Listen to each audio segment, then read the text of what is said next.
တို့ပွဲတော်မင်္ဂလာပါဝင်ရခြင်းကကျွန်တော်တို့တခါတလေစဉ်းစားကြည့်ရင်ဒီမှာပရိသတ်ကြီးလာပြီးတော့ကလေးငယ်လေးလိုမုတ်လေးတစ်ဖက်လေးနဲ့စပည့်ကြီးလေးခွက်သေးသေးလေးနဲ့ဝေပြီးတော့တောက်နေတယ်ဆိုတာဒီလိုမြင်ကြည့်လိုက်ရင်ကလေးစီကစားစရာလိုတိတ်ပြီးတော့အတိတ်ပဲမရှိတယ်လို့ဖြစ်တယ်ဒါမဲ့အဲ့ဒါကအောက်မေ့ခြင်းအတွက်လှုပ်တာဖြစ်တယ်အောက်မေ့ခြင်းကနဦးအသင်းတော်များကတော့ပွဲတော်မင်္ဂလာခရစ်တော်ရဲ့နောက်ဆုံးညစာဆိုပြီးတော့ဖျားเจ้าမှာကျွန်တော်ခရစ်စမတ်ပွဲကြီးကျင်းပတယ်လို့ပဲသူတို့ကလာပြီးတော့ဂျိုင်းကြီးဂျိုင်းငယ်တွေနဲ့ထမင်းတွေယူလာအသီးတွေဖိတ်မယုံကြည်သူတွေပါလာတော့ပွဲတော်ညစ်ညူးသွားတယ်တချို့စင်ရဲသားတွေတောင်းလေးမှာမဝရီစာလေးစားတယ်တထေးတွေဟိုမှာနေအောင်ဖျားเจ้าမှာစားတယ်တချို့မယုံကြည်သူတွေကဟိုပူဇော်ထားတဲ့ရုပ်တုပူဇော်ထားတဲ့အသားတွေကိုချက်ပြိုးလာပြီးတော့ဆွဲလာအတူတူစားအဲ့လိုလုပ်တဲ့အခါမှာဒီအသင်းတော်မှာကြီးမားတဲ့ပြဿနာတွေနော်ခက်ခဲမှုတွေအစားအတောက်ကြောင့်ဖျားနာတာတွေနော်နောက်ပြီးတော့တချို့တွေဆိုရင်ယောဂါနဲ့တည်ဆုံးသွားတာတွေတောင်ရှိတယ်လို့ဒီတော့ကျွန်တော်တို့အနေနဲ့ဒီပွဲတော်မင်္ဂလာဆိုတာကျွန်တော်တို့အနေနဲ့ယေရှုခရစ်တော်ဖခင်လှုပ်သွားတဲ့ကျွန်တော်တို့အတွက်လှုပ်ပေးသွားတဲ့အရာကိုကျွန်တော်တို့ကပြန်လဲအောက်မေ့တရိယာခြင်းဖြစ်တယ်ဒီတော့ဘာကိုအောက်မေ့တရိယာမလဲဆိုယေရှုဖခင်အသက်သွေးစတေးပြီးတော့ပေးခဲ့တဲ့အရာကိုကျွန်တော်တို့အောက်မေ့ရမှာဖြစ်တယ်ဒီတော့ကျွန်တော်တို့အနေနဲ့ဒီနေ့တော့ယေရှုဖခင်ရဲ့အသက်အသွေးကိုအောက်မေ့တဲ့အနေနဲ့မုတ်ကလေးနဲ့စပည့်ကြီးလေးကိုတောက်သုံးခြင်းကယေရှုခရစ်တော်ကျွန်တော်တို့အတွက်အသက်ပေးသွားတဲ့အခါမှာအသက်သွေးနဲ့ကျွန်တော်တို့ကိုရွေးဝယ်ပြီးတော့လှုပ်ဆောင်သွားတာဖြစ်တဲ့အတွက်အဲ့ဒီအသွေးတော်ရဲ့လှုပ်ဆောင်မှုလေးတွေကိုကျွန်တော်အနေနဲ့ပြောသွားမှာဖြစ်ပါတယ်ကျွန်တော်တို့တမန်ကျမ်းစာကဓမ္မဟောင်းနဲ့ဓမ္မသစ်ရှိတဲ့အလုံးသိထားတယ်လို့ပဲဓမ္မဟောင်းကတော့အရေးပေးထားတာဖြစ်တယ်ဓမ္မသစ်ကာလမှာယေရှုခရစ်တော်မှာအရှက်ကရောက်လာတာဖြစ်တယ်ဒါကြောင့်ဓမ္မဟောင်းကာလမှာသူတို့လှုပ်ခဲ့တဲ့ဣသရေလလူမျိုးများလှုပ်ဆောင်ခဲ့တဲ့အရာအလုံးဟာအရေးပေးထားတာဖြစ်တယ်ပုံဆောင်ထားတာဖြစ်တယ်ဒါကြောင့်ဓမ္မဟောင်းကလှုပ်ဆောင်မှုကိုကျွန်တော်တို့အရင်ဆုံးကြည့်ဖို့ဖြစ်တယ်ဒါကြောင့်ဓမ္မဟောင်းကလေးကနေအပြစ်လွတ်ဖို့ရန်အတွက်အပြစ်ကြီးမားတဲ့အပြစ်ဘယ်လောက်ပဲအပြစ်နဲ့ပြည့်နေနော်ဖျားသခင်ရှိမှကြီးမားတဲ့ပြစ်မှားခြင်းတွေအဲ့ဒီကနေဖျားသခင်ရဲ့အမျက်တော်တက်ရောက်နိုင်တဲ့အပြစ်ကြီးကိုတောင်းမှာအသွေးတော်ရဲ့အာမခံခြင်းအဖြစ်ကျွန်တော်တို့ဟာခွင့်လွတ်ခြင်းတရားအပြစ်လွတ်ခြင်းတရားကိုကျွန်တော်တို့ခံစားနိုင်တာဖြစ်တယ်ဒါကြောင့်ဟေဘရဲဩဝါဒစာအခန်းကြီး9အငယ်22မှာနောက်ကနေလိုက်ဆိုပေးပါအသွေးမသွန်းလောင်းပဲအပြစ်လွတ်ခြင်းမရှိဒီအပြစ်လွတ်ခြင်းအလုံးကဓမ္မဟောင်းမှာတရိစ္ဆာန်5မျိုးရဲ့အသွေးတရိစ္ဆာန်5မျိုးဂျန်နဲ့တရိစ္ဆာန်မရဘူးနွားကလေးတိုးတငယ်စိတ်တငယ်ဂျိုးငဲ့ခုငဲ့သူတို့ရဲ့အသက်ရှင်မှုအလုံးကယေရှုခရစ်တော်ရဲ့အသက်တာကိုပုံဆောင်တဲ့အတွက်ကြောင့်အဲ့ဒီတရိစ္ဆာန်5မျိုးပဲသုံးလို့ရတယ်အဲ့ဒီတရိစ္ဆာန်ရဲ့အသက်အသွေးသွန်းလောင်းခြင်းအပြင်ဓမ္မဟောင်းမှာအပြစ်လွတ်ခြင်းကိုခံရတာဖြစ်တယ်ဒီတော့ဣသရေလလူမျိုးတစ်မျိုးလုံးရဲ့အပြစ်လွတ်ဖို့ရန်အတွက်အသွေးသွန်းလောင်းရတယ်အဲ့ဒီအပြစ်တွေကိုကျွန်တော်တို့ပြန်ကြည့်မယ်ဆိုရင်ဣ Israel လူမျိုးများကိုဖျားသခင်ကပြောတယ်အေဂုတ်တုပြည်ကနေကျွန်ဘဝကနေထွက်ကြနတ်ဖျားဒီကိုကိုွယ်တဲ့နေရာမှာငါချင်းဝတ်လို့မချင်းဝတ်နိုင်ဘူးဒါကြောင့်ထွက်ကြဆိုဣသေလလူမျိုးတွေအားလုံးသိတဲ့အတိုင်းပဲကျွန်တော်တို့မောရှိကနေခေါ်လာပြီးတော့ထွက်လာကြတယ်ရက်ပေါင်း40လောက်နဲ့ရောက်နိုင်တဲ့ခရီးကိုနှစ်ပေါင်း40ကြာတယ်။ဘာကြောင့်လဲဆိုရင်အဲ့လိုသွားရင်းနဲ့ဖျားစကားနဲ့မညီတဲ့အသက်ရှင်မှုတွေဖျားကိုပုံကန်တာတွေဖျားသခင်ကိုစန့်ကျင်တာတွေလုပ်တဲ့အခါဖျားကသူတို့ရဲ့အသက်တာတွင်တင်အောင်ဒီကျွန်တော်တို့ဒီစကားပေးနဲ့ပြောမယ်ဆိုရင်တော့ဒီတန်တရားရှိသွားတယ်ကြာသွားတယ်သူတို့နှစ်ပေါင်း40အဲ့ဒီကာလမှာဘာဖြစ်သွားတယ်လဲဆိုရင်ဖျားသခင်ကိုပုံကန်ပြစ်မှားခြင်းကြောင့်သူတို့ရဲ့ဒီကျွန်ဘဝကနေဖျားဂရိတော်ဖြစ်တဲ့ကာနန်ပြည်နုနဲ့ပြားရည်ရှိတော်ပြည်ကာနန်ပြည်ဆိုရင်အဲ့ဒီခေတ်တုန်းကလည်းစံကြီးစပါးပေါ်ကျွဲပြီးတော့တအားမီဩဇာကောင်းတဲ့နေမီကြီးဖြစ်တယ်အခုဣသရေလလူမျိုးဂရိတော်တိုင်းပြန်ဝင်စားတဲ့အခါမှာလဲကာနန်ပြည်ကတဲကန်ဒါယနာကိဖ်တဲကန်ဒါယကြီးကိုမြေတွယ်ပြီးတော့စိုက်ပျိုးရေးလုပ်လိုက်တာကန်ဒါယမှာတိတ်ပံစိုက်ပျိုးရေးပညာရှင်တွေခေါ်တယ်ဝန်ကြီးချုပ်ပထမအဦးဆုံးဝန်ကြီးချုပ်ဘန်ကိုရီယန်ဆိုတဲ့ပုဂ္ဂိုလ်ကသူကကဲဒီတဲကန်ဒါယမှာလိန်မော်တီးတွေ grapefruit တွေစပစ်တွေစိုက်ခြင်းနဲ့ပညာရှင်ကြီးတွေလောက်ကြပါဆိုတော့ဝန်ကြီးချုပ်ခင်ဗျာဒီတဲကန်ဒါယမှာဘာမှစိုက်လို့မရဘူးတဲ့စိုက်လို့ရရင်ခင်ဗျားတို့ကိုခေါ်มาလားစိုက်လို့မရလို့ခင်ဗျားတို့ဘယ်လိုစိုက်မလဲလို့မေးတာကျွန်တော်တို့ဟေဘရုစကားမှာမဖြစ်နိုင်ဘူးဆိုတဲ့စကားလုံးမရှိဘူးဖျားတတ်နိုင်တယ်ဆိုတဲ့စကားလုံးပဲရှိတယ်အဲ့ဒီကန်ဒါယကြီးကဣသရေလလူမျိုးများဖျားတရားနဲ့ပြန်လာတဲ့အခါမှာနာကိတဲကန်ဒါယမှာထွက်တဲ့ grapefruit ကန်ဒါယတဲလွင်ပြင်မှာလိန်မော်တီပန်တီ grapefruit တွေကကဘာမှာတင်ဖို့ရောင်းချရတယ်ပန်းနေဆိုရင်တာအောင်နေပန်းပေါ်တဲ့အခါမှာပြားကအောင်ဝင်တယ်ပြားရည်တွေနိုင်ငံခြားပို့ရတယ်ပမာပြားပြားလေးလာရီတို့စိုက်ပျိုးရေးလေးလာရီတို့ဆိုရင်ဣသရေလကိုလွှတ်ရတယ်ကန်ဒါယမှာဖယားနုနဲ့ပြားရည်ရှိတဲ့ဖယားကလေးတော့နွားဆိုနွားနိုးဆိုရင်ကျွန်တော်တို့ဆိုတကောင်ချင်းကိုအောက်မှာဒူးကြားမှာပုံခံပြီးတော့လက်နဲ့ညှစ်ရတယ်လေသူတို့ကတော့အကောင်200လောက်တဲတဲမှာထားတယ်အဲ့ဒီတဲကိုမနဲ့ဖွင့်လိုက်ပြီးရည်ချတယ်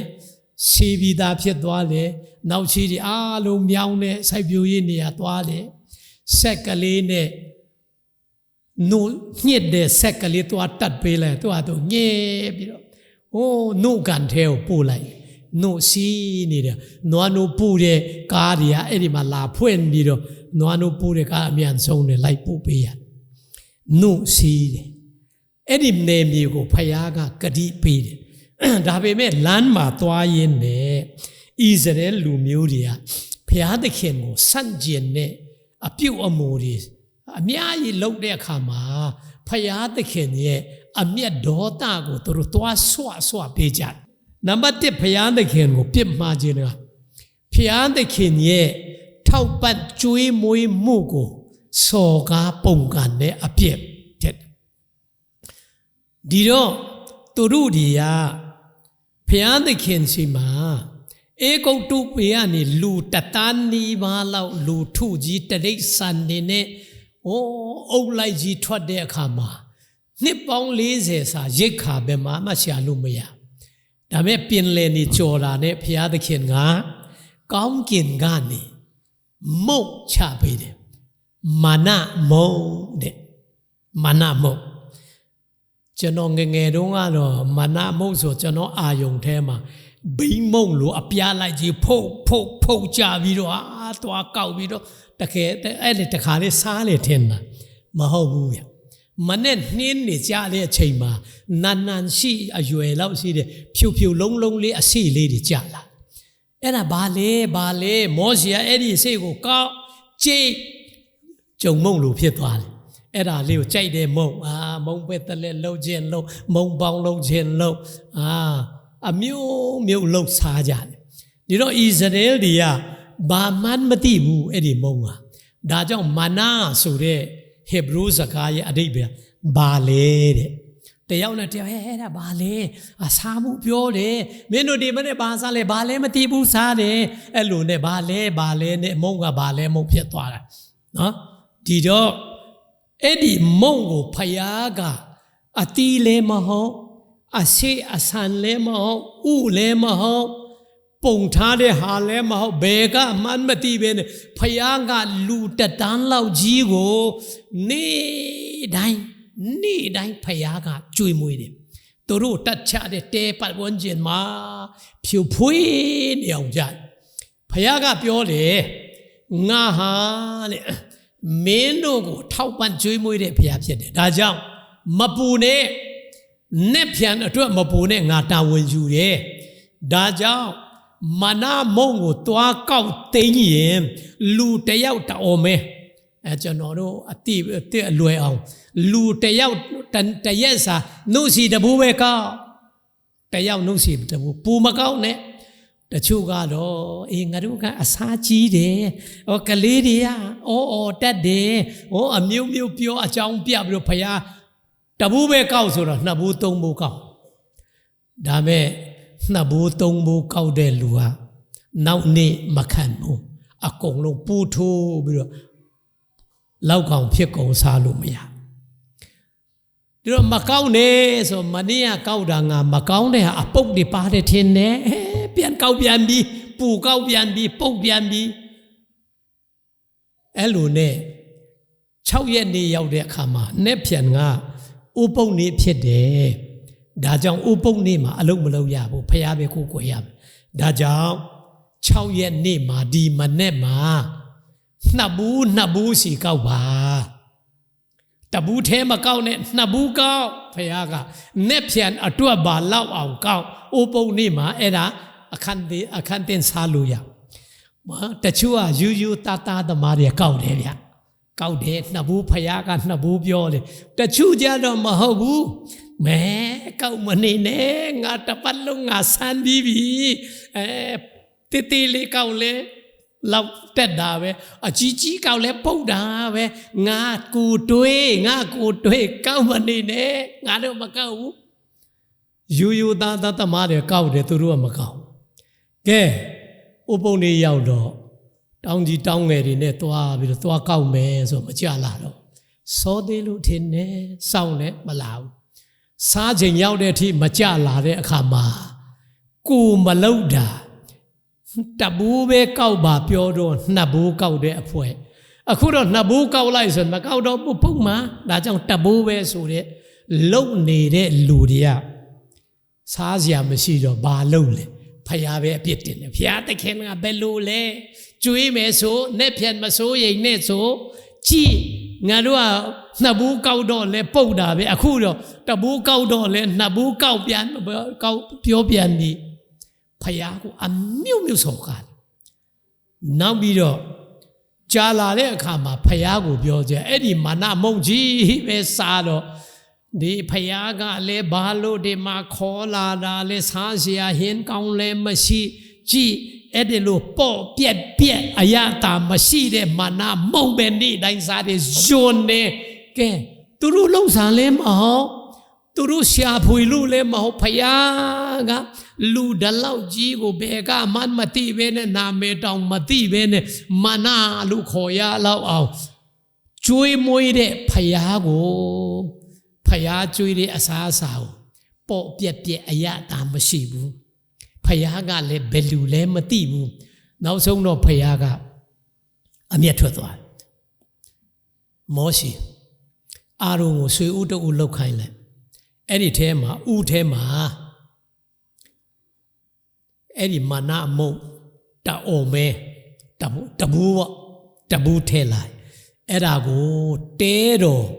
အတွင်းဆုံးအတန်စင်းဆုံးနေရာမှာဖယားနဲ့ဤတိလလူမျိုးများပရိညင်ပြုတ်တဲ့တစ်တာထဲမှာဆွေဦးထဲလိုက်အဲ့ဒီဆွေဦးက တမိုင်းတွန်တောင်းလာနောက်သားများသိအောင်မဟုတ်ဘူး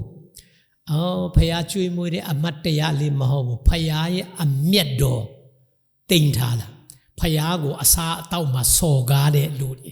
ဖယားကိုပြစ်မှားတဲ့လူတွေဖယားရှိမှာမှားယွင်းတဲ့အကိုတက်တည်အနေနဲ့ပရိငင်တက်တာထဲမှာထည့်ထား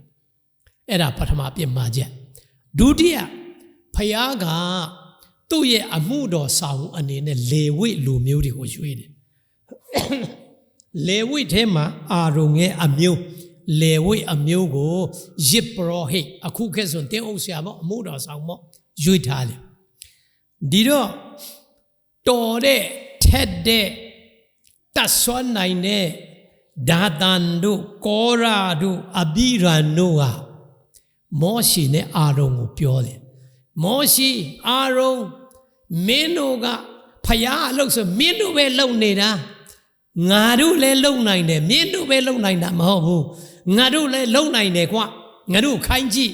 မင်းတို့ထက်တောင်ပြန်လန့်နေအောင်ကောင်းအောင်ငါတို့လုံနိုင်ဟာမောရှိနဲ့အာရုံမဟုတ်ဘူးငါတို့မထိုက်မတန်ပဲနဲ့ဖယားခန့်ထားလို့လုံတာနော်မရဘူးအမျိုးမျိုးပြောတဲ့အခါမှာဘုရားသခင်ကမောရှိအဲ့ဒါမင်းတို့ပဲစော်ကားတာမဟုတ်ငါဖယားကိုစော်ကားတာဖယားသခင်ကိုတော်တိုင်ကဒီလူကိုငါအမှုတော်ဆောင်ပါစေလို့ငါခန့်တာဘယ်လူသားကစောဒကတက်ပြီးတော့မကြိုက်ဘူးငါတို့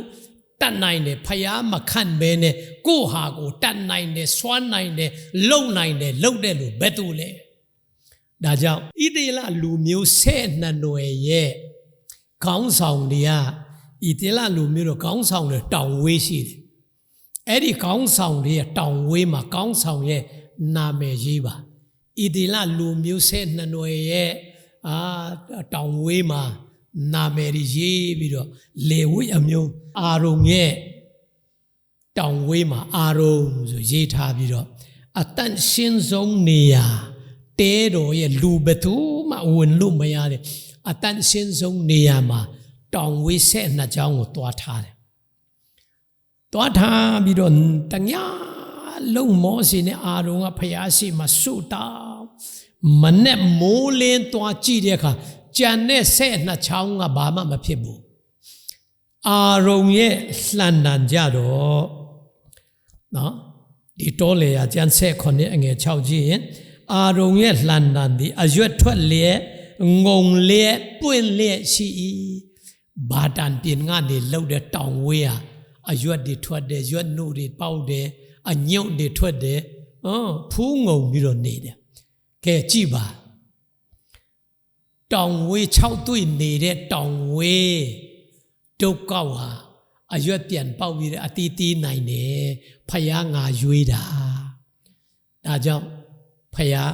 ခန့်ထားတဲ့လူမစော်ကားနဲ့ဒီတော့ဖယားသခင်ကဒီတော့အဲ့ဒီဒါတန်နောက်ပြီးတော့ကောရာအဘိရန်တို့တဲနာမှာဘယ်သူမှမနေနဲ့ဖယ်ကြအဲ့ဒီမှာမိမျိုးပြီးတော့အကုန်လုံးတည်သွားတယ်ဒါပေမဲ့ဘုရားသခင်ကအဲ့ဒီအာရုံရဲ့လှန်တန်ကိုပရိငင်တစ်တာထဲမှာဆွေဦးနဲ့တကွထားပါဘာကြောင့်လဲဣသေလလူမျိုးတွေငါဖယားကိုတော်တိုင်ကငါကြိုက်တဲ့လူကိုအမှုတော်ဆောင်အနေနဲ့ငါခန့်ထားတာကိုငါမကြိုက်ဘူးသူတို့ပဲလုပ်တယ်ငါတို့လည်းလုံနိုင်ပါလေဆိုပြီးတော့လိုက်စော်ကားဆန့်ကျင်တဲ့အပြစ်ဟာတာမညာအပြစ်မဟုတ်ဘူးဖယားသခင်ကိုစော်ကားပုံကန်တဲ့အပြစ်ဖြစ်တယ်ဆိုပြီးတော့တက်တေခတ်နှစ်ခုနောက်ဆုံးကဘာလဲဆိုရင်ဘုရားသခင်ကမောရှိကိုတိနာတောင်ပေါ်ခေါ်သွားတယ်အခုချိန်မှာတော့တိနာတောင်ကိုတော့တရင်စာတွေမှာဖတ်ဆိုင်နိုင်ဂျွန်ဆိုင်နိုင်တောင်လို့ခေါ်တယ်အဲ့ဒီတိနာတောင်ပေါ်ခေါ်သွားတယ်အဲ့ဒီမှာဘုရားသခင်ရက်ပေါင်း40မောရှိကမစားမတောက်ဘဲနဲ့ဘုရားသခင်နဲ့စကားပြောပြီးတော့ကြောက်ပြားနှစ်ပြားပေါ်မှာဘုရားကပြညတ်တော်10ပါးရေးပေးတယ်ဣသလလူမျိုးဒီဟာတွေလိုက်နာရမယ်ဒီဟာရှောင်ရမယ်ဒီဟာကိုမလုပ်ရဘူးဆိုတဲ့အချက်တွေကိုရေးပြီးတော့ဘုရားနဲ့စကားပြောနေတော့အောက်မှာဣသလလူမျိုးတွေက ခေါင်းဆောင်အာရုံစီမှာမောရှေနဲ့အာရုံကအဓိကခေါင်းဆောင်မောရှေတောင်ပေါ်တက်တော့အာရုံစီမှာအာရုံငါတို့ကိုဖျားလုပ်ပေးတဲ့မောရှေကဘယ်လူဖြစ်မှမသိဘူးအခုထိမလာဘူးတေသလားရှင်သလားတောင်မသိဘူးငါတို့မှာဖျားမရှိဘူးဖျားလုပ်ပေးဆိုတော့အာရုံကမငင်းစားနိုင်တဲ့အခါမှာကဲမင်းတို့ဆွေတွေငွေတွေမိန်းမတွေလက်ကောက်တွေနဂတ်တွေဆွေကျူးတွေလာပေးနော်အဲ့ဒါခါမျိုးပါတော့စေတနာလက်ကောင်းသလားမမေးနဲ့ဟောချွတ်ပြီးတော့လာပေးပြီးတော့အည်ဖြော်ပြီးတော့သွန်းလှုပ်လိုက်တာနွားတငယ်လေးပေါ်လာတယ်အဲ့ဒီနွားတငယ်ရုပ်လေးကဧဂုတ်တုပြည်တုန်းကသူတို့ကိုးကွယ်ခဲ့တဲ့ဧဂုတ်တုလူမျိုးမြတ်ဖယားမှာတပါးအပါဖြစ်အဲ့ဒီဖယားဒီဖယားပဲငါတို့ကိုကယ်တင်တဲ့ဖယားပင်လယ်နေကြီးကိုဖျက်စေတဲ့ဖယားဒီဖယားပဲဆိုပြီးတော့သူကိုးကွယ်စားကြတောက်ကြပျော်ကြကြတဲ့အချိန်မှာမောရှေရှင်းလာမောရှေလာတဲ့ခါတာစိတ်ဆိုတဲ့လောက်တောင်မှဣသရေလလူမျိုးဖောက်ပြန်လို့လွယ်သလား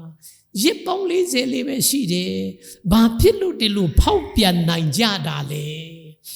ဒီတော့အဲ့ဒီမောရှေအဲ့ဒါရိုက်ခွဲအမျက်ဖယားရဲ့အမျက်တော်တဲ့ရောက်ဖယားသခင်ရှိမှသွားပြီးဖယားသခင်ကပညတ်တော်10ပါးကြောက်ပြပြန်ပေးပြီးတော့ပရိညင်တစ်တာထဲမှာထဲပါဖယားသခင်ရဲ့အမျက်တော်3မျိုးဟာဣသရေလတို့အပေါ်မှာတက်ရောက်ဒါကြောင့်ဖယားရဲ့အမျက်တော်ဟာပြင်းထန်တဲ့အခါမှာအဲ့ဒီပရိညင်တစ်တာကိုလူမထိရဘူးယစ်ပရောဟိတ်အာရုံအမျိုးကလည်းဒီထမ်းတဲ့အရာတစ်တာချောင်းကြီးထားပြီးတော့ပရိညင်မထိရဘူးတစ်တာချောင်းနဲ့ပဲကင်ပြီးတော့ယစ်ပရောဟိတ်တွေထားရထီလို့မရဘူးကင်လို့မရဘူးဘုရားအမျက်တော်နဲ့ပြည်တယ်ပရိညင်တစ်တာအဲ့ဒါကိုဗိမာန်တော်ကြီးရဲ့အတွင်းခန်းအတန်ရှင်းဆုံးနေရာဆိုတဲ့နေရာမှာပရိညင်တစ်တာကိုခေရုဘင်ကောင်းကင်တမန်ပုံအတောင်ဖြတ်လွှမ်းမိုးထားတဲ့အဲ့ဒီဟာကိုသူတို့တိမ်ထားတယ်ဖယားရဲ့အမျက်တော်ဒါကြောင့်ဣသရေလလူမျိုးများဖယားသခင်ရဲ့အမျက်တော်ဒဏ်ကနေလွတ်ဖို့ငတ်မတ်ခေါင်းမာခြင်းဒဏ်တွေဂျိုင်းကောင်တွေကြာလာတဲ့ဒဏ်တွေနော်နောက်ပြီးတော့ရန်သူလာတိမ့်တဲ့ဘေးဒဏ်တွေကနေလွတ်အောင်ဖယားရှင်ကအပြစ်ဖြေခြင်းလုပ်ရတယ်အဲ့ဒီအပြစ်ဖြေဖို့ရန်သူတို့ကဘာလုပ်ရတယ်လဲဆိုရင်သူတို့ကနွားတငယ်လေးတိုးတငယ်လေးအဲ့ဒါနဲ့ရစ်ပို့သွားအဲ့ဒီအတန်ရှင်းဆုံးနေရဝင်ဖို့ရန်တာမန်ရစ်ပရောဟိတ်ဒီဝင်လို့မရဘူးရစ်ပရောဟိတ်အကြီးဆုံးကတစ်နှစ်မှာတစ်ခါအပြစ်ဖြေပွဲလို့ခေါ်တဲ့အဲ့ဒီပွဲကြီးမှာပဲသူကဝင်ရတယ်သူအပြစ်မရှိရဘူးသူယူသွားတဲ့တူးတငယ်အသွေးလေတူးတငယ်လေအပြစ်အနာစာလုံးဝမရှိတဲ့တစ်နှစ်မပြည့်သေးသောတူးတငယ်ဖြစ်ရမယ်အဲ့ဒီတူးတငယ်အသွေးနဲ့ဝင်တဲ့အခါမှာယစ်ပရောဟိတ်မင်းရဲ့ခြေထောက်ကိုကျူးနဲ့ချီထားတယ်ခေါင်းလောင်းလေးထည့်ထားတယ်ဘာလို့လဲဆိုတော့အထဲဝင်တဲ့အခါမှာခေါင်းလောင်းတန်လင်းသားထောင်ပြီးတော့ခေါင်းလောင်းတန်တိတ်သွားရင်ကျူးဆွဲလိုက်ယစ်ပရောဟိတ်မင်းကသူမတည်သေးဘူးဆိုတော့ပြန်ခြေထောက်လေးလှုပ်ပြပြီးတော့ခေါင်းလောင်းတန်ကြာမှစိတ်အေးရတခါတလေဆွဲလို့ဘာတန်မှမကြားရင်ကျူးဆွဲတဲ့အခါမှာယစ်ပရောဟိတ်မင်းအသေးကောင်ထွက်လာယစ်ပရောဟိတ်မင်းအပြစ်အနာစာရှိတယ်တိုးတငယ်လေးရဲ့အသွေးကမတန်ဘူးသူကအပြစ်မှားလေဆိုရင်အဲ့ဒီအထဲဝင်နာနဲ့ယစ်ပရောဟိတ်မင်းဘုံလဲတည်သွားတယ်အဲ့ဒီအသေးကောင်သွားကင်လို့မရဘူးကင်တဲ့လူလဲတည်မယ်ဒါကြောင့်ကျူးနဲ့ဆွဲပြီးတော့မြုပ်ပြင်မှာမီးဆူရအဲ့ဒီလောက်ထိကြောက်စရာကောင်းတဲ့အပြစ်ကနေလွတ်ဖို့ရန်ယစ်ပရောဟိတ်မင်းကတစ်နှစ်လုံးဖယားနဲ့အချိန်ယူပြီးတော့အပြစ်အနာစာကင်းအောင်နေပြီးတော့မှနော်နောက်ပြီးတော့တူးတငယ်လေးရဲ့အသွေးယူပြီးတော့နှစ်တိုင်းပူဇော်ရတယ်နှစ်တိုင်းပူဇော်ရတယ်ဒါပေမဲ့ဓမ္မတက်ကာလရောက်လာတဲ့အခါမှာအဲ့ဒီနှစ်တိုင်းပူဇော်တဲ့ဟာကိုယေရှုခရစ်တော်ဖယားက တကြိမ်တည်းနဲ့ပူဇော်ပေးလိုက်တယ်ဟေဘဲဩဝါဒစာခန်းကြီး30ငယ်7 7ယေဘရဟိတ်မေဒီကနေ့တိုင်းဝတ်ပြုလေအပြစ်ကိုမဖြေနိုင်သောရစ်ကိုအထအဖန်ပူဇော်လေရက်နေရ၏ယေဘရဟိတ်မင်းကတော့ယာတက်ပန်အပြစ်မဖြေနိုင်တဲ့ပုံဆောင်ချက်တာဖြစ်တဲ့အရိတ်လေးဖြစ်တဲ့နွားတငယ်တိုးတငယ်လေးနဲ့အပြစ်ဖြေပြီးတော့လုပ်နေတယ်ဒါပေမဲ့ယေရှုခရစ်ကတဲ့ထိုသခင်မူကားအပြစ်ကိုဖြေခြင်းငါရစ်တစ်ခုတေးကိုပူဇော်ပြီးမှစ၍ဖယားသခင်ဤလက်ရာတော်ဘက်၌အရှင်အမြဲထိုင်၍တဲ့ရစ်တစ်ခုတည်းသူ့ရဲ့အသက်သူ့ရဲ့အသွေးအသက်သွေးကိုပူဇော်လိုက်တဲ့အခါမှာအမြဲတမ်းခဏလုံနေစရာမလိုပဲနဲ့ကျွန်တော်တို့ဘယ်လောက်ပဲအပြစ်များမစေကျွန်တော်တို့အနေနဲ့ဘယ်လောက်ပဲဖယားကိုပုံကန်ခဲ့ပါစေမတိခဲ့လို့ဘယ်လောက်ပဲမိုက်ဘယ်လောက်ဆိုးအဲ့ဒီလူတွေကယေရှုခရစ်တော်ကိုကျွန်တော်တို့ယုံကြည်ပြီးတော့နှလုံးသားအကျွမ်းမဲ့လက်ခံလိုက်တဲ့အချိန်မှာအဲ့ဒီယေရှုခရစ်တော်ရဲ့အသွေးတော်ရဲ့အာမခံခြင်းအပြင်ကျွန်တော်တို့ရဲ့အပြစ်ကိုဖြေပေးတယ်အကြောင်းမူကားစင်ကြယ်သောသူတို့သည်ထာဝရဆုံးလင်ခြင်းအကျိုးကိုရစေခြင်းငါတခါတည်းပူဇော်ခြင်းအပြင်ပြုတော်မူ၏ယေရှုကသူ့ကိုယုံကြည်သောသူထာဝရစင်ကြယ်ဖို့ရနော်ကျွန်တော်လူတွေကမဆုံးလင်ဘူးလူရဲ့တတ်မှတ်မှုအရာတော့ तू အပြစ်တအားကြီးတယ်तू ကတော့တအားမိုက်တယ်तू ကတော့ဟောဒုက္ခပါပဲ तू လူမျိုးလောကမှာရှိतू ကတော့တိတ်ပြစ်မရှိပါ तू ကဖယားတရားနဲ့လူတွေကခွဲတတ်တယ်ဖယားရှိမှာအပြစ်များနေဖယားရဲ့အပြစ်ဖြေခြင်းမရှိအတူတူပဲဒါကြောင့်အဲ့ဒီအားလုံးအတွက်ယေရှုခရစ်တော်ရဲ့အသွေးအာမခံပဲတခါတည်းနဲ့ထာဝရအတွက်ယေရှုဖခင်ရဲ့အသွေးတော်ကကျွန်တော်တို့အာမခံပေးတာဖြစ်ဒါကြောင့်ယေရှုဖခင်ရှိမှာလူတွေကပြောတယ်မကောင်းတဲ့မိန်းမတစ်ယောက်လာပြီးတော့ငိုပြီးတော့ယေရှုဖခင်ခြေထောက်ကိုမျက်ရည်ကျပြီးတော့စပစ်နဲ့တုပ်နေတာကိုလူကောင်းတစ်ယောက်ကဘေးကနေယေရှုဖခင်ဆိုတော့ဒီမိန်းမကအပြစ်သားဆိုတာ तू သိမှာပဲလို့စိတ်ထဲကနေတွေးတယ်ယေရှုဖခင်ကမေးလိုက်တယ်ရှေ့မောဒီမိန်းမကနော်သူ့ခြေထောက်မှာငိုပြီးတော့မျက်စပင်နဲ့တုပ်နေတာ तू ကြည့်ပြီးတော့ကဲခင်ဗျားပြောပါအကျွေးနည်းနည်းလေးလွတ်တဲ့လူနဲ့အကျွေးအများကြီးတင်နေတာလွတ်တာပဲသူပူဝဲမြောက်မလဲဆိုအကျွေးအများကြီးလွတ်တဲ့လူဝဲမြောက်မှာပေါ့အေးဟုတ်တယ်ငါအပြစ်မရှိဘူးငါသူတို့လူအပြစ်မလုပ်ပါဘူးသူတို့လူငါမမိုက်ပါငါသူတို့လူမဟုတ်ဘူးအဲ့လိုပြောတဲ့လူထဲအပြစ်အများကြီးလုပ်လာခဲ့တဲ့လူကယေရှုဖခင်ယေရှုတရားကြီးမားကြောင်းသူတို့အပြစ်ကိုလွတ်ကြောင်းပူတည်ယေရှုပူတည်တတ်တယ်တဲ့ဒါကြောင့်ကြည်မြင်းကငါဝင်တဲ့အခါငါခြေထောက်တောင်မရှိဘူးဒီမိန်းကလေးကတော့ကြည်ငူပြီးတော့သူ့မျက်ရည်သူ့စပင်နဲ့ကျွန်တော်ခြေထောက်ကိုငါရဲ့ခြေထောက်ကိုတုတ်တာအခုထိမရနိုင်ဘူးဘယ်လောက်လဲအပြစ်ကြီးတဲ့အခါမှာယေရှုဖခင်ရဲ့ယေရှုကိုပူပြီးတော့မြင်တယ်လို့ပြောဒါကြောင့်ကျွန်တော်တို့အပြစ်ဘယ်လောက်ပဲရှိယေရှုခရစ်တော်ဖခင်ကကျွန်တော်တို့ဖခင်ရှင်စစ်ရဲ့အသွေး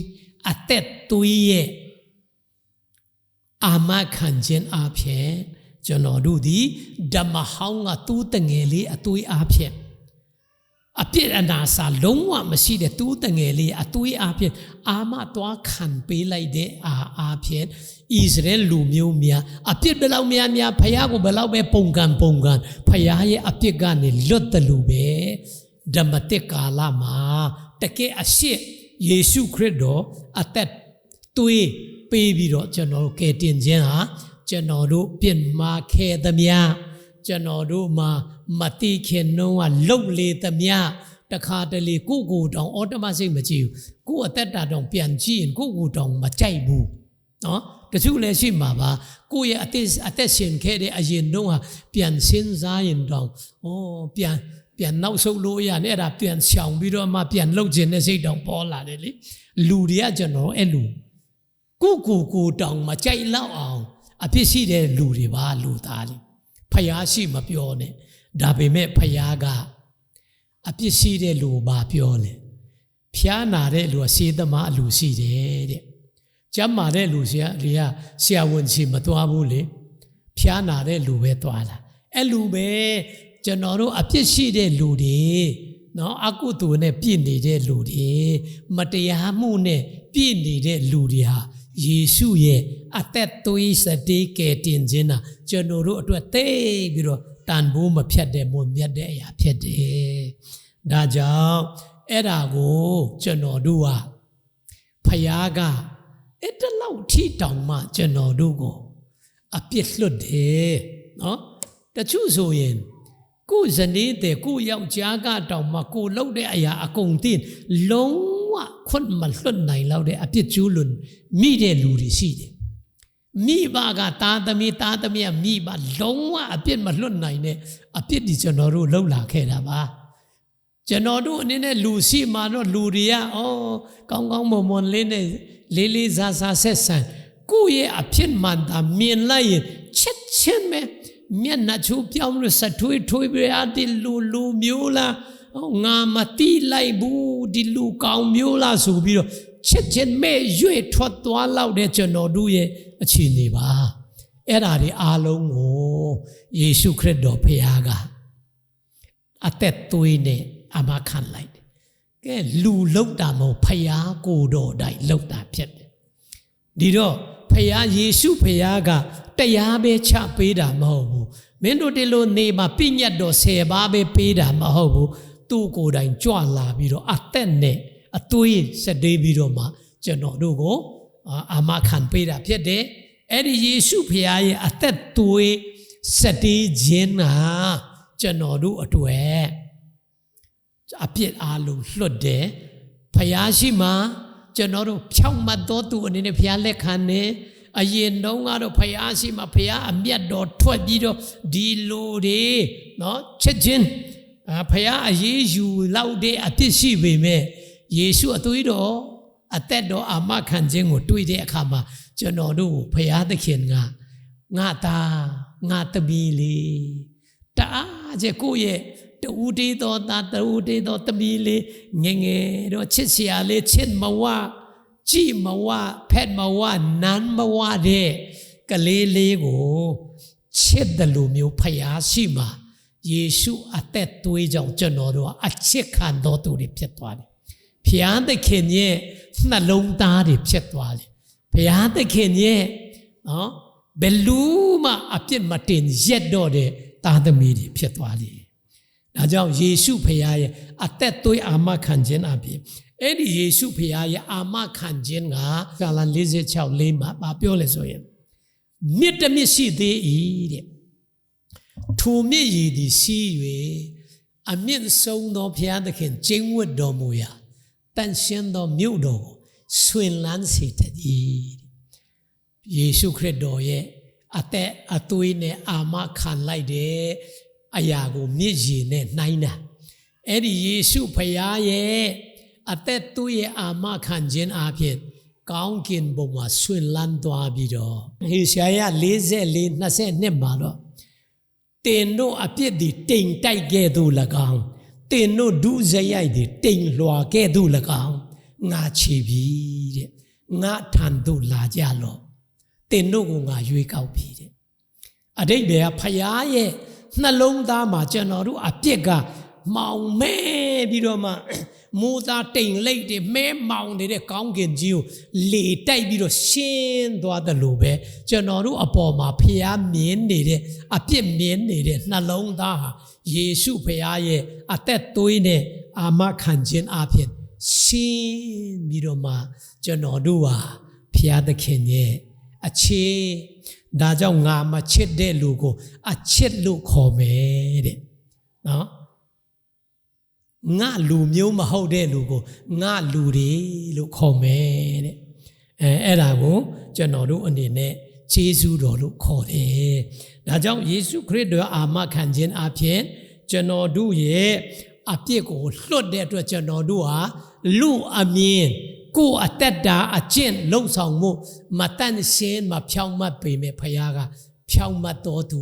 လို့သတ်မှတ်လိုက်တယ်နောက်ပြီးတော့ကျွန်တော်တို့အပြစ်ကိုအာမခံဖုံးအုပ်ပေးလိုက်တဲ့အတွက်ကြောင့်ဖခင်သခင်ကအပြစ်ကိုမမြင်တော့ဘူးအပြစ်ရှိတဲ့လူဟာဖြောင့်မတ်တော်သူအပြစ်မရှိတဲ့လူလို့ဖခင်သခင်ကသတ်မှတ်လိုက်တယ်နော်ယောမအခန်းကြီးလေးအငယ်9မှာပြောတယ်အပြစ်မှလွတ်ခြင်းဒုစရိုက်အပြစ်ကိုဖုံးအုပ်ခြင်းခံတော်သူသည်မင်္ဂလာရှိ၏ထာဝရဖျားအပြစ်တင်တော်မူခြင်းနဲ့ကင်းတော်သူဟာမင်္ဂလာရှိတယ်အဲ့ဒီမင်္ဂလာဂျေဇုတော်မင်္ဂလာ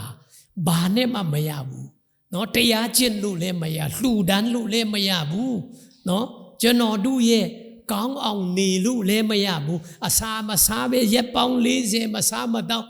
နေလို့လည်းမပြောက်နိုင်တဲ့အရာတွေဖျားရှင်ကိုတော်တိုင်းကကျွန်တော်တို့အတွက်လုပ်ပေးသွားတာဖြစ်နောက်ပြီးတော့ကျွန်တော်တို့ရဲ့အဓိကယန္တုကြီးဖြစ်တဲ့စာတန်မာနစီမှာအသွေးတော်ယေရှုအသက်တော်ရဲ့အာမခံခြင်းဟာကြီးမားတဲ့အရှိန်တကိုးနဲ့သွားတဲ့အတွက်ကျွန်တော်တို့စာတန်နတ်ဆိုးဝိညာဉ်ဆိုးတွေကျွန်တော်တို့အောင်မြင်ခြင်းရတယ်ဒါကြောင့်အခုချိန်မှာနတ်ကြီးတယ်ဆိုတဲ့နေရာသွားပါခမရအတကမထိခိုက်နိုင်ကျွန်တော်အသေးငယ်လို့ဒါပေါ့တရေ6တယ်ဆိုတော့အိမ်မဝင်ရဲတာတရေကခမရကိုကြောက်တာခမရကတရေကိုကြောက်နေတာအချင်းချင်းကြောက်နေကြယုံကြည်သောသူကိုတရေကဘာမှလုပ်လို့မရဘူးဘာမှထိခိုက်လို့မရဘူးเนาะဒါကြောင့်ကျွန်တော်တို့ရဲ့အသက်တာမှာယေရှုအသက်သွေးနဲ့အာမခံခြင်းရဲ့တကူတော်ဟာကျွန်တော်တို့အတွက်တိတ်ပြီးတော့ကြီးမားတာဖြစ်တယ်ဒါကြောင့်ကျွန်တော်တို့ဘယ်လောက်ပဲပြစ်မှာဘယ်လောက်ပဲအားနေခဲ့အဲ့ဒီအသွေးတော်နဲ့ယေရှုခရစ်တော်ဖုံးအုပ်ပြီးတော့အာမခံပေးတဲ့အတွက်ဖခင်ရဲ့အပြစ်လွတ်ခြင်းကျေးဇူးမင်္ဂလာခံစားရတယ်ဆိုတာအောက်မေ့ရင်နဲ့ပွဲတော်လေးတွေနော်မုံတေးသေးလေးနဲ့စပစ်လေးရေလေးဟာကျွန်တော်တို့အောက်မေ့ခြင်းအတွက်တုံးတာဖြစ်တယ်ဒါကြောင့်ပွဲတော်ဝင်တဲ့အခါမှာကျွန်တော်တို့ကထုံတန်းရှင်လာတဲ့ခရိယန်ဆိုရင်ယဉ်နဲ့ချင်းခံပြီးပွဲတော်မုတ်လေးနဲ့ဒီစပစ်လေးတောက်ရတယ်ဆိုတဲ့တဘောမျိုးနဲ့မတောက်ပါနဲ့ယေရှုခရစ်တော်အသက်ပေးတဲ့အရာအသွေးစတေးပြီးတော့ကျွန်တော်တို့ကိုကယ်တင်တဲ့အရာကြောင့်ကျွန်တော်တို့ဒီအပြစ်ဒဏ်ခံမဲ့နေရာကနေအပြစ်လွတ်ခြင်းနော်ဖျားသခင်တာသမီအပြည့်နဲ့လက်ခံခြင်းဖျားနိုင်ငံတော်ဝင်စားနိုင်ခြင်းဂျေဇုတော်ကျွန်တော်တို့ခံစားတယ်အဲ့ဒါကိုအောက်မေ့ပြီးတော့ကျွန်တော်တို့ပွဲတော်မင်္ဂလာကိုဝင်ကြဖို့ရဖြစ်ပါတယ်လို့ဒါကြောင့်ကျွန်တော်ရှင်းမှတ်သောအောက်မေ့ခြင်းအပြင်ဖျားကို